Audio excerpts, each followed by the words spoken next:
인천공항 게이트를 나서는 순간 저는 알았습니다. 이곳은 다르다는 것을. 처음 한국에 왔을 때 공기가 달랐어요. 가을 햇살 속에 피어오르는 꽃향기, 골목마다 들려오는 음악, 그리고 모르는 사람의 미소까지 이 나라엔 뭔가 따뜻한 온도가 있었습니다. 10년간 30개국을 취재했지만 한국만큼 제 마음을 흔든 곳은 없었어요. 낯선 외국인에게 김치찌개를 권하는 할머니, 길을 잃은 저를 목적지까지 데려다준 대학생, 새벽 5시에도 불이 켜진 24시간 서점. 이건 단순한 친절이 아니었습니다. 이건 정이라는 번역할 수 없는 한국의 언어였죠. 오늘은 제가 사랑하게 된 한국, 그 특별한 이야기를 들려드릴게요. 여러분이 당연하게 여기는 이 문화가 한 외국인의 인생을 어떻게 바꿔놓았는지 말이에요. 요즘 날씨 좋은 날 광화문에 나가면 외국인들이 한복 입고 사진 찍는 모습 정말 흔하죠. 경복궁 앞, 북촌 한옥마을, 인사동 거리 어디를 가도 알록달록한 한복을 입은 외국인들이 셀카봉을 들고 있습니다. 이건 단순한 관광 트렌드가 아닙니다. 한국을 향한 세계의 시선이 완전히 바뀌었다는 증거죠. 숫자로 보는 한국의 인기. 한국을 찾은 외국인 관광객 지난해만 1천만 명이 넘었습니다. 코로나 이전 수준을 회복한 건 물론이고 오히려 더 많은 사람들이 한국을 찾고 있어요. 특히 눈에 띄는 건 20대 여성 관광객의 비율입니다. 전체 관광객 중 무려 18%. 이들은 단순히 관광지를 둘러보는 게 아니라 한국의 문화를 직접 체험하고 즐기러 옵니다. 이유요? 바로 BTS, 오징어 게임, K-드라마, K-뷰티 같은 한국 콘텐츠의 힘입니다. 부산에서 열린 BTS 콘서트 때 호텔방이 없어서 난리였죠. 서울에서 KTX 타고 왕복하는 외국인들도 있었어요. 한류가 관광 산업을 이끌고 있는 대표적 사례입니다. 첫 번째 인터뷰 에밀리. 미국에서 온 25세 유튜버. 처음 한국에 온 건 2년 전이었어요. 사랑의 불시착을 보고 완전히 반해버렸죠. 현빈이 나오는 그 장면들, 서울의 야경, 카페 문화 모든 게 너무 멋있어 보였어요. 에밀리는 인스타그램 팔로워 50만 명을 가진 여행 인플루언서입니다. 그녀의 첫 한국 방문은 3박 4일 짧은 일정이었지만 돌아간 후 그녀는 한국어 공부를 시작했고 1년 뒤 다시 한국을 찾았습니다. 이번엔 6개월 체류 비자를 받고요. 제 유튜브 채널에서 한국 콘텐츠를 올리면 조회수가 평소의 3배는 나와요. 홍대 먹방, 명동 쇼핑, 한강 피크닉. 외국인들은 한국의 일상이 궁금한 거예요. 우리가 생각하는 것보다 훨씬 더요. 에밀리는 경복궁에서 한복을 빌려 입고 하루 종일 서울 시내를 돌아다녔다고 합니다. 한복을 입으니까 한국 사람들이 더 친절하게 대해주더라고요. 사진도 찍어주시고 어떤 할머니는 제 한복 고름을 다시 매주시면서 예쁘다고 하셨어요. 그게 너무 감동적이었어요. 두 번째 인터뷰 라파엘. 브라질에서 온 28세 프로그래머. 저는 K-팝 팬은 아니었어요. 그냥 IT 기술에 관심이 많았죠. 한국의 인터넷 속도, 스마트시티 기술, 그리고 게임 산업 이런 걸 공부하다가 한국에 오게 됐어요. 라파엘은 기술적 호기심으로 한국에 왔지만 머물면서 전혀 예상 못한 것에 매료됐다고 합니다. 24시간 편의점이 놀라웠어요. 새벽 3시에도 따뜻한 도시락을 살 수 있다는 게. 그리고 지하철에서 무료 와이파이가 터지고 배달 앱으로 20분 만에 음식이 오고 이게 정말 미래 같았어요. 하지만 그가 가장 인상 깊었던 건 기술이 아니라 사람이었습니다. 강남역에서 길을 잃었는데 한 아저씨가 저를 목적지까지 10분이나 걸어서 데려다 주셨어요. 영어로 대화는 못했지만 구글 번역기 쓰면서 웃고 얘기했죠. 브라질에서는 상상도 못할 일이에요. 라파엘은 이제 한국어를 배우고 있고 한국 회사에 취직하는 걸 목표로 하고 있습니다. 예전엔 우리가 세계를 여행했지만 이제는 세계가 우리를 보러 옵니다. 이 문장이 이상하게 들리시나요? 불과 30년 전만 해도 한국인들은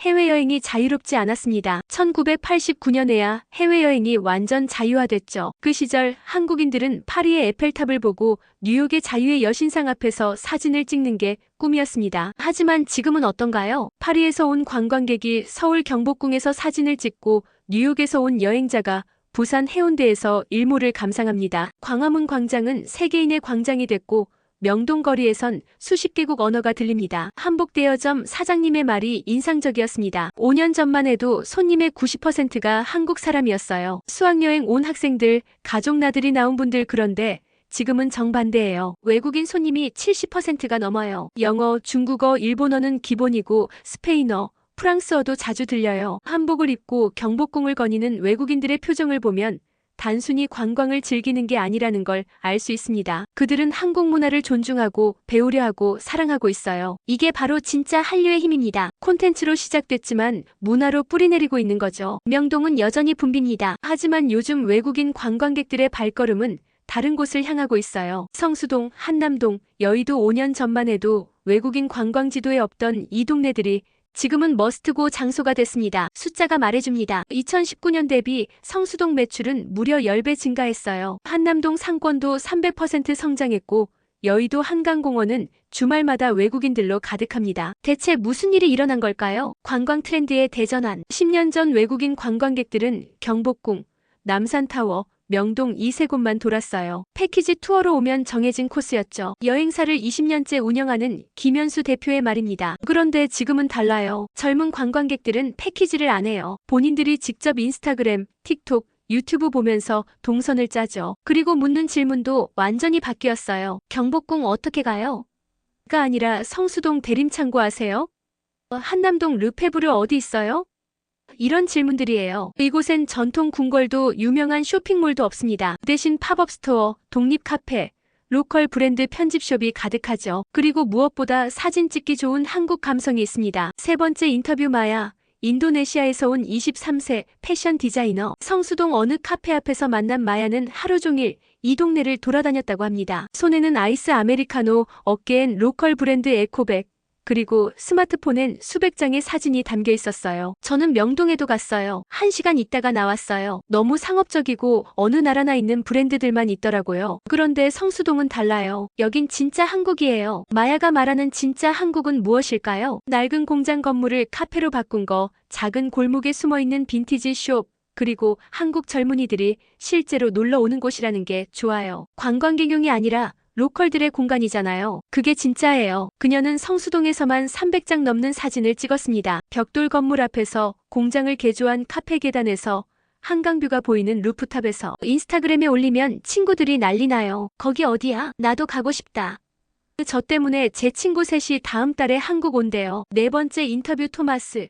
독일에서 온 31세 건축가. 한남동 해방촌 계단에서 만난 토마스는 도시 건축에 관심이 많은 건축가입니다. 그는 서울의 공간 재생 프로젝트를 연구하러 왔다고 했어요. 유럽에서도 오래된 공장을 카페나 갤러리로 바꾸는 일을 해요. 그런데 한국만큼 성공적인 곳은 없어요. 성수동의 대림창고, 을지로의 공장 갤러리들, 이런 공간들이 단순히 리모델링이 아니라 새로운 문화를 만들어내고 있어요. 토마스가 특히 감탄한 건 옛것과 새것의 조화였습니다. 50년 된 벽돌 건물 옆에 초현대식 카페가 있고 철공소 옆에 디자이너 브랜드 숍이 있어요. 이게 어색하지 않고 자연스러워요. 그리고 한국 사람들은 이런 공간에서 커피 마시면서 노트북 작업하고 친구 만나고 일상을 보내잖아요. 이게 진짜 쿨해요. 그는 여의도 한강공원도 빼놓지 않았습니다. 한강 피크닉이 이렇게 유명한 줄 몰랐어요. 독일에선 공원에서 술 마시면 불법인데 여기선 치킨에 맥주 먹으면서 한강변에 앉아 있잖아요. 자유롭고 평화로워요. 그리고 다들 편하게 행복해 보여요. 보는 여행에서 찍고 공유하는 여행으로. 요즘 여행은 보는 여행이 아니라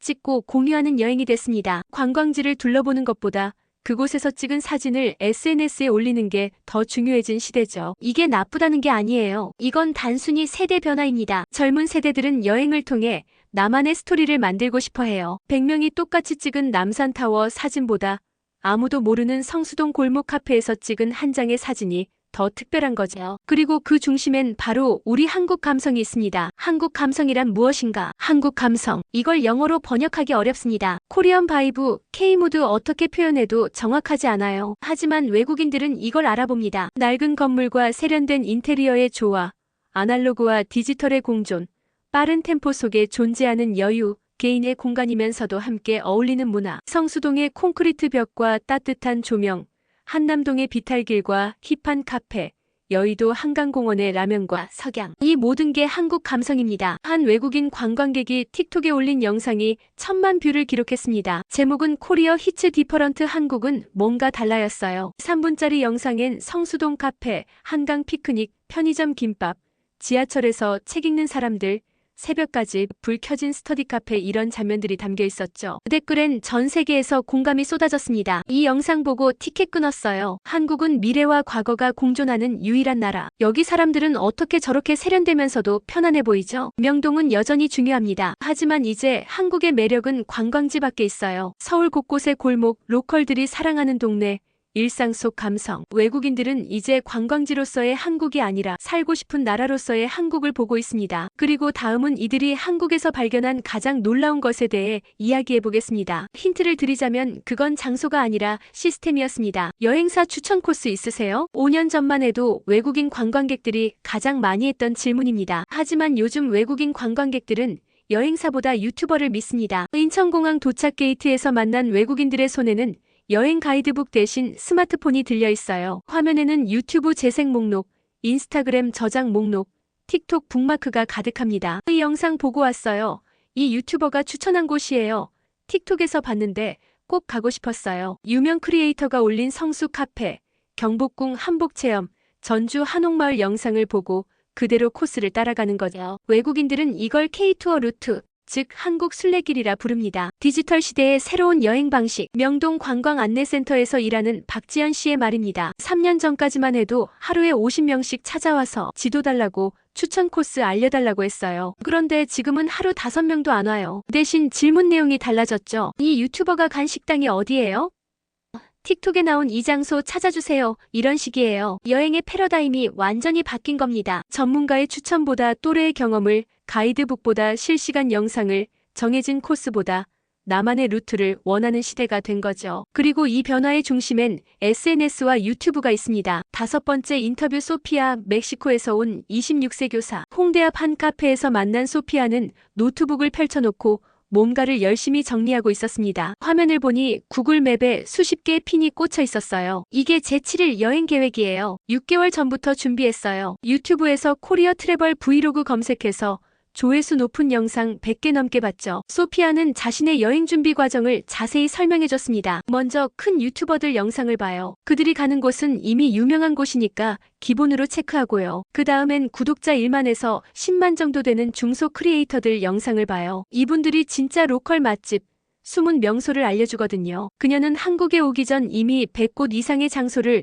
리스트에 담았다고 합니다. 망원동 한 카페는 구독자 5,000명인 베트남 유튜버가 소개한 곳이에요. 조회수 3만밖에 안 됐지만 영상 속 그 분위기가 너무 좋아 보여서 꼭 가야겠다고 생각했죠. 어제 갔는데 정말 좋더라고요. 그리고 거기서 다른 외국인 관광객 2명을 만났는데 그 사람들도 똑같은 영상 보고 왔대요. 소피아는 웃으면서 덧붙였습니다. 우리는 농담처럼 이걸 K필그림이지 K순례라고 불러요. 마치 성지순례 하듯이 유튜버들이 간 곳을 따라가는 거죠. 그리고 거기서 똑같은 각도로 사진 찍고 똑같은 메뉴 시켜 먹고 SNS에 올리는 거예요. 6번째 인터뷰. 제이크.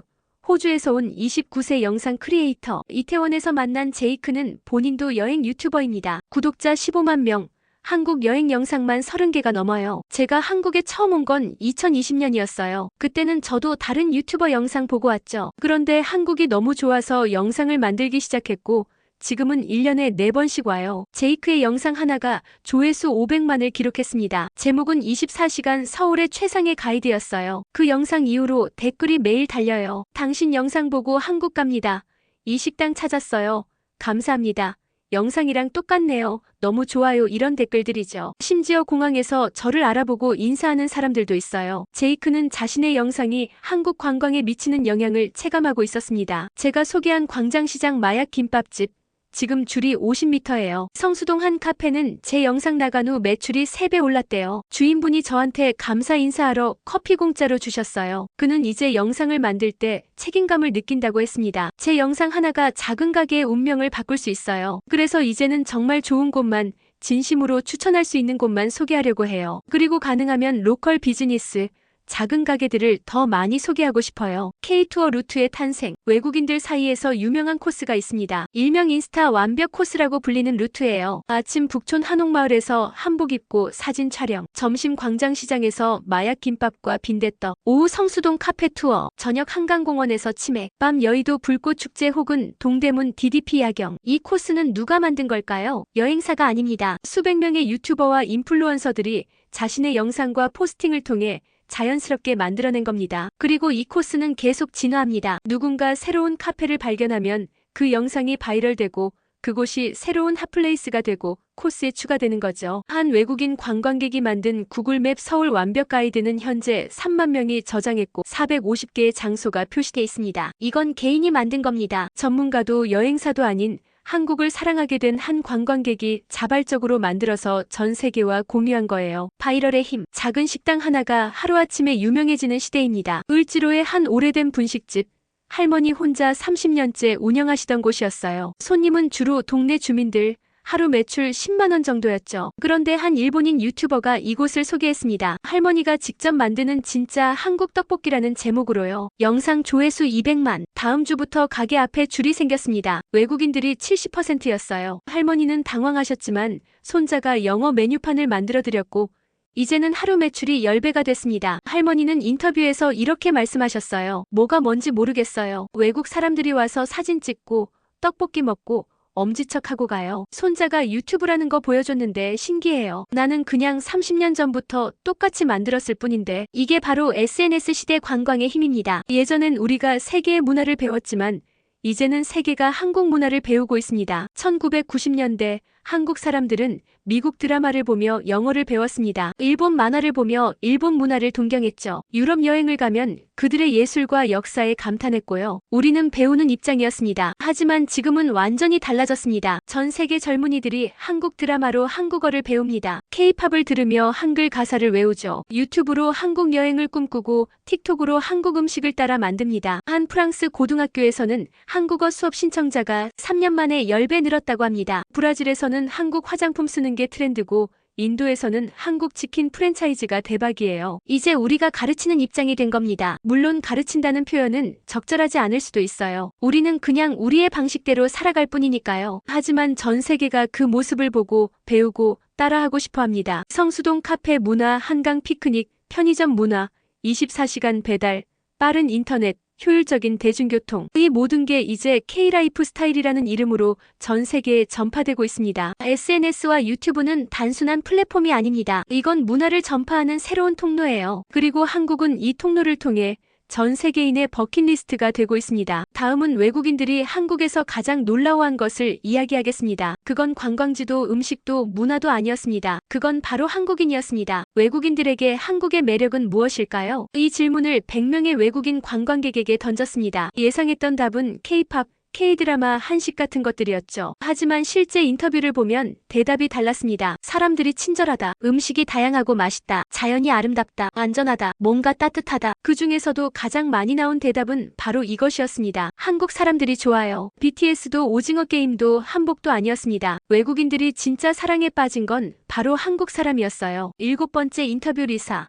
영국에서 온 27세 간호사. 명동에서 길을 잃고 울먹이던 리사를 만난 건 그녀의 한국 여행 첫날 저녁이었습니다. 지금은 여행 마지막 날 인천공항으로 가는 리무진 버스를 기다리며 그녀를 다시 만났어요. 첫날은 악몽이었어요. 숙소를 못 찾겠고 영어가 안 통하고 핸드폰 배터리는 나가고 완전 패닉 상태였죠. 그때 한 한국인 아주머니가 다가왔다고 합니다. 영어는 한마디도 못하시는 분이었어요. 그런데 제가 우는 걸 보시더니 일단 자기 가게로 데려가셨어요. 의자에 앉히시고 따뜻한 차 주시고 구글 번역기 켜서 괜찮아요. 천천히 이러시는 거예요. 그 아주머니는 리사의 핸드폰을 충전시켜주고 숙소 주소를 확인한 뒤 본인 가게를 30분이나 비우고 직접 숙소까지 데려다줬다고 합니다. 택시비를 드리려고 했는데 안 받으시더라고요. 그냥 손 흔들면서 잘 자 이러시고 가셨어요. 저는 그 순간 진짜 울었어요. 너무 감동받아서. 리사는 그 후 일주일 동안 한국에서 수없이 많은 친절을 경험했다고 합니다. 지하철에서 할아버지가 자리 양보해 주시고 식당에서 사장님이 서비스로 반찬 더 주시고 카페에서 대학생이 영어로 주문 도와주고 매일매일이 감동이었어요. 그녀는 눈시울을 붉히며 말했습니다. 영국에서는 모르는 사람한테 말 걸면 이상한 사람 취급받아요. 런던 지하철에선 다들 핸드폰만 보고 눈도 안 마주쳐요. 그런데 한국은 달라요. 사람들이 진심으로 도와주려고 해요. 그게 진짜 한국의 매력이에요. 8번째 인터뷰 카를로스. 칠레에서 온 35세 사진작가. 제주도에서 일주일을 보낸 카를로스는 한라산 등반 중에 다리를 다쳤습니다. 혼자 여행 중이었고 산 중턱에서 꼼짝도 못하는 상황이었죠. 등산객 한 분이 지나가다 저를 발견하셨어요. 젊은 남자분이었는데 일단 제 상태를 확인하시고 다른 등산객들한테 도움을 요청하셨어요. 그렇게 모인 한국인 등산객 5명이 카를로스를 번갈아가며 부축해서 산 아래까지 데려갔다고 합니다. 2시간이 걸렸어요. 그분들은 본인들 등산 계획을 완전히 포기하신 거예요. 저 때문에. 저는 외국인이고 처음 보는 사람인데요. 병원까지 데려다준 그들은 카를로스가 진료받는 동안 기다렸다가 숙소까지 안전하게 데려다줬습니다. 연락처를 주고받았어요. 그리고 다음날 그분들이 과일 바구니를 들고 숙소로 찾아오신 거예요. 제 다리 상태 확인하러요. 저는 진짜 말이 안 나왔어요. 카를로스는 그 이후 제주도 구석구석을 그들과 함께 다녔습니다. 차로 데워다 주시고 맛집 소개해 주시고 사진 찍을 때 포즈도 같이 잡아주시고 그분들 덕분에 제주도가 제 인생 최고의 여행지가 됐어요. 풍경 때문이 아니라 사람들 때문에요. 서울을 넘어 한국 전역으로 외국인 관광객들의 발걸음이 서울을 넘어서고 있습니다. 제주도는 이미 외국인들 사이에서 동양의 하와이로 불립니다. 작년 한 해 제주를 찾은 외국인 관광객은 150만 명, 5년 전의 3배예요. 여수는 여수 밤바다로 유명해졌죠. 한 중국 틱토커가 올린 여수 밤바다 영상이 1억 뷰를 기록하면서 중국인 관광객이 급증했습니다. 부산은 해운대, 광안리뿐 아니라 감천문화마을, 송도 해상 케이블카 같은 곳들이 인스타 핫플레이스가 됐어요. 부산국제영화제 기간엔 전 세계 영화 팬들이 몰려듭니다. 그리고 가장 놀라운 변화는 지방 소도시입니다. 전주 한옥마을, 경주 첨성대, 담양 중록원, 순천만 습지, 안동 하회마을. 예전엔 한국인도 잘 안 가던 이런 곳들에 이제 외국인 관광객이 찾아옵니다. 9번째 인터뷰 하산. 터키에서 온 30세 역사학자. 경주에서 만난 하산은 불국사와 석굴암을 보러 왔다가 일주일째 경주에 머물고 있다고 했습니다. 원래 이틀 계획이었어요. 그런데 이곳 사람들이 너무 좋아서 못 떠나겠어요. 하산은 한옥 게스트하우스에 묵고 있었는데 주인 할머니가 매일 아침 직접 만든 된장찌개를 차려주신다고 합니다. 영어는 한마디도 못하세요. 저도 한국어 못해요. 그런데 매일 아침같이 밥 먹으면서 구글 번역기로 대화해요. 할머니가 제 나라 이야기도 궁금해하시고 당신 젊었을 때 이야기도 해주시고 마치 제 할머니 같아요. 하산은 터키에 돌아가면 한국에 대한 책을 쓸 계획이라고 했습니다. 제목은 정했어요. 더 하트 오브 코리어, 한국의 심장. 한국의 역사, 문화도 다룰 거지만 가장 중요한 건 사람들 이야기예요. 한국의 진짜 아름다움은 유적지가 아니라 그곳을 지키고 사랑하는 사람들이니까요. 음식에 담긴 마음. 외국인들이 한국 음식을 사랑하는 이유는 단순히 맛 때문만이 아닙니다. 한 미국인 관광객은 이렇게 말했습니다. 한국 식당에 가면 메인 요리보다 반찬이 더 많이 나와요. 공짜로요. 그리고 더 달라고 하면 또 주세요. 아무 말 없이 미소 지으면서요. 이게 정말 놀라웠어요. 또 다른 프랑스 관광객은 이런 경험을 공유했습니다. 제가 김치찌개를 시켰는데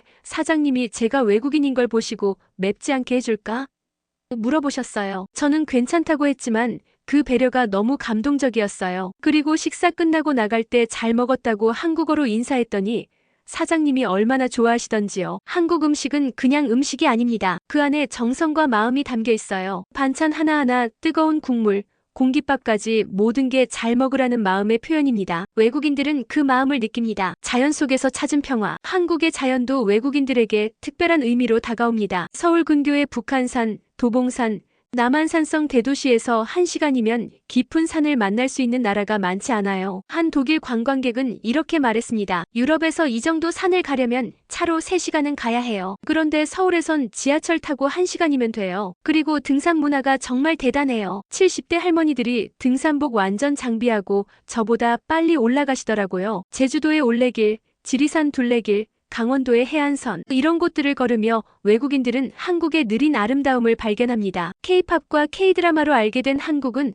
빠르고 역동적이었어요. 하지만 직접 와서 본 한국은 자연과 함께 숨쉬는 평화로운 나라이기도 했습니다. K-팝이 마음을 열었다면 한국의 따뜻한 정과 자연이 마음을 머물게 한다. 이 문장은 한 캐나다 관광객이 남긴 트립어드바이저 리뷰의 마지막 줄이었습니다. 조회수 50만, 좋아요 10만 개가 달린 이 리뷰는 많은 외국인들의 공감을 얻었어요. 댓글에는 이런 반응들이 달렸습니다. 정확해요. 저도 BTS 보러 갔다가 한국 사람들 때문에 3번 더 갔어요. 한국은 K-팝만 있는 나라가 아니에요. 진짜 보물은 그 나라 사람들이에요. 한 번은 관광으로 가지만 2번째는 사람들 때문에 다시 가게 돼요. 맞습니다. K-팝이 문을 열었어요. K-드라마가 호기심을 만들었고요. 하지만 외국인들이 진짜 사랑에 빠진 건 공항을 나서는 순간부터 시작되는 한국인들의 친절함이었습니다. 길을 물으면 같이 걸어가며 알려주는 사람들, 식당에서 맵지 않냐고 걱정해주는 사장님들, 지하철에서 무거운 짐 들어주는 학생들, 한국 어때요?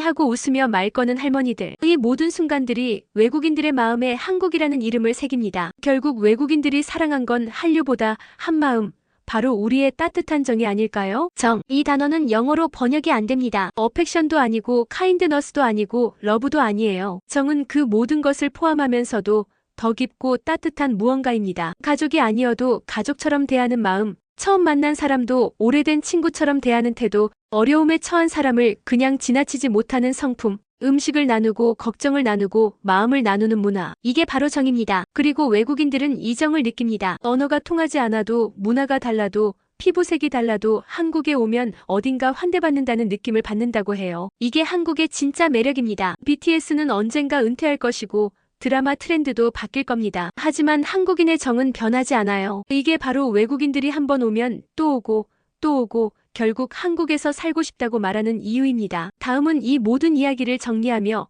한국의 미래를 이야기해 보겠습니다. 한국은 지금 어디로 가고 있을까요? 그리고 우리는 이 변화 속에서 무엇을 지켜야 할까요? 이제 한국은 세계의 친구들이 찾아오는 나라가 됐습니다. 이럴 때일수록 우리가 할 일은 분명합니다. 외국인에게 따뜻한 미소를 건네는 것, 우리의 문화를 자랑스럽게 나누는 것, 그리고 후손들에게 열린 마음에 한국인 정신을 물려주는 것. 여러분, 한류는 가수가 만드는 게 아닙니다. 바로 우리 모두가 만들어가는 것입니다. 이제 한국은 세계의 친구들이 찾아오는 나라가 됐습니다. 30년 전만 해도 상상할 수 없던 일이에요. 우리가 세계를 동경하던 시절, 해외여행이 꿈이던 시절이 있었죠. 그런데 지금은 전 세계 사람들이 한국을 꿈꿉니다. 이건 기적이 아닙니다. 이건 우리 모두가 함께 만들어낸 결과예요. 변화의 중심에 선 우리. 앞부분에서 우리는 외국인들의 눈으로 한국을 봤습니다. 광화문에서 한복을 입고 사진 찍는 외국인들, 성수동 골목을 누비며 한국 감성을 찾는 젊은 여행자들, 유튜브 영상을 보고 K-투어 루트를 따라가는 순례자들, 그리고 한국의 정에 감동받아 눈물 흘리는 사람들. 이 모든 이야기의 주인공은 사실 우리였습니다. 명동에서 길 잃은 외국인에게 방향을 알려준 당신, 지하철에서 무거운 짐을 들어준 당신, 식당에서 맵지 않게 해줄까요? 물어본 당신, 한복 입은 외국인 보고 예쁘다 말해준 당신. 한류를 만든 건 BTS만이 아닙니다. 바로 우리 모두예요. 10번째 인터뷰 마크. 10년째 한국에 사는 미국인 교사. 서울 홍대에서 영어 학원을 운영하는 마크를 만났습니다. 그는 2015년에 처음 한국에 왔고 이제는 한국인 아내와 두 아이를 키우고 있어요. 처음엔 1년만 있으려고 했어요. 영어 가르치면서 여행하고 돈 좀 모으고 미국 돌아갈 계획이었죠. 하지만 마크는 한국을 떠나지 못했습니다. 한국이 제 집이 됐어요. 이상하게 들리겠지만 미국보다 한국이 더 편해요. 사람들이 따뜻하고 안전하고 밤에도 혼자 걸어 다닐 수 있고 제 아이들을 키우기에 이보다 좋은 곳이 없어요. 마크는 매년 미국에서 친구들이 놀러 옵니다. 그리고 그들 대부분이 한국에 반한다고 해요. 친구들한테 서울 구경시켜주면 다들 충격받아요. 와, 이런 나라가 있었어? 이러면서요. 그리고 한국 사람들이 얼마나 친절한지 알고는 더 놀라죠. 마크는 이제 유튜브 채널을 운영합니다. 미국인이 본 한국 생활 콘텐츠로 구독자 30만 명을 보유하고 있어요. 제 영상 댓글 보면 전 세계 사람들이 한국에 관심 있어요. 그리고 그들이 가장 궁금해하는 건 한국 사람들은 정말 친절해? 한국에서 살기 어때? 이런 거예요. 저는 항상 솔직하게 대답해요. 한국은 완벽하지 않지만 여기 사람들의 마음은 진짜다라고요. 우리가 할 수 있는 것들. 이럴 때일수록 우리가 할 일은 분명합니다. 첫째, 외국인에게 따뜻한 미소를 건네는 것. 길에서 지도를 보며 헤매는 외국인을 보면 한 번만 말을 걸어보세요. 영어를 못해도 괜찮아요. 구글 번역기가 있고 몸짓이 있고 미소가 있잖아요. 그 작은 친절 하나가 그 사람에게는 평생 기억에 남는 한국의 순간이 될 수 있습니다. 둘째, 우리의 문화를 자랑스럽게 나누는 것. 우리는 때때로 우리 문화를 당연하게 여깁니다. 김치찌개, 된장찌개가 뭐가 특별하냐고 생각하죠. 한복이 그저 옛날 옷이라고 생각하고요. 하지만 외국인들에게 이건 특별한 겁니다. 식당에서 외국인이 메뉴를 고민하면 추천해주세요. 이거 맛있어요. 한번 먹어봐요 하면서요. 한복 입은 외국인 보면 예쁘다고 말해주세요. 사진 찍어달라고 하면 기꺼이 찍어주고요. 우리 문화를 나누는 건 거창한 게 아닙니다. 그냥 우리가 평소 하던 대로 따뜻하게 대하면 되는 거예요. 셋째, 그리고 후손들에게 열린 마음에 한국인 정신을 물려주는 것. 우리 아이들이 자라서 살아갈 세상은 지금보다 훨씬 더 글로벌할 겁니다. 그때 우리 아이들이 외국인을 차별하지 않고 다른 문화를 존중하고 열린 마음으로 세계를 품을 수 있도록 가르쳐야 해요. 저 사람 외국인이야 이상해가 아니라 저 사람 한국 좋아해서 왔대.